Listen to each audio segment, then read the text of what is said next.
Hey Spud. Hey Jacko. What's up? RH mate.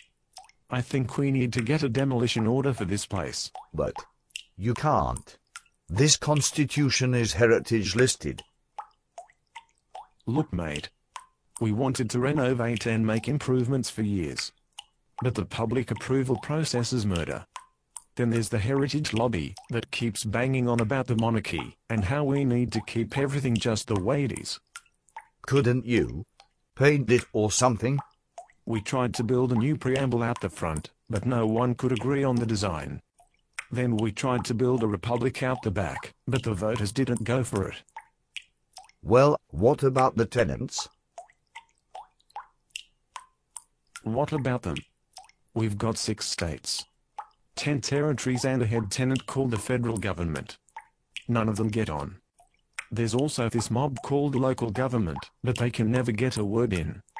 They keep fighting over who should do what and when, and whining about not getting enough funding to keep the place going. It makes me want to puke. Why don't they just get along?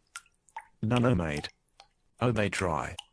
They meet at the pub for a thing called the Council of Australian Governments, but it doesn't have any teeth and nobody takes them seriously. That's a problem.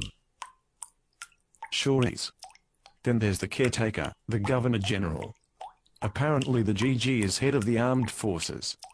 Can summon and dismiss Parliament. And approve or cancel elections. The GG can also approve or reject legislation.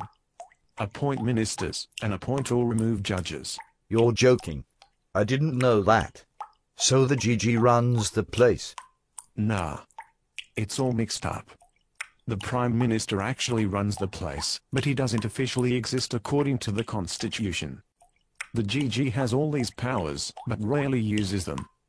And don't tell anyone mate. But the GG isn't elected by the people. Sounds like the Constitution wasn't designed properly in the first place.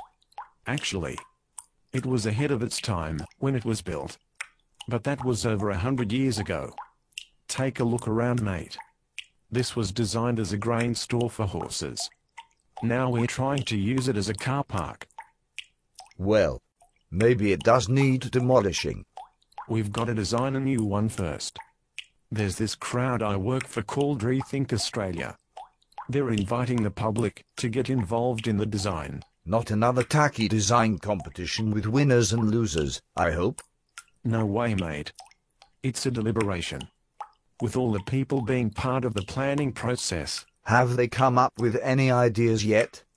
Sure have. There's talk about ethical businesses, a plaza for people to meet, and lots of native title bushland. A decent health spa with no waiting list, and fully staffed on-site classrooms for our kids. What about them fancy environmentally friendly offices? You bet mate. Of course it has to be accessible to everyone. But what we really need is people to go to our website at www.rethinkaustralia.org and start making suggestions.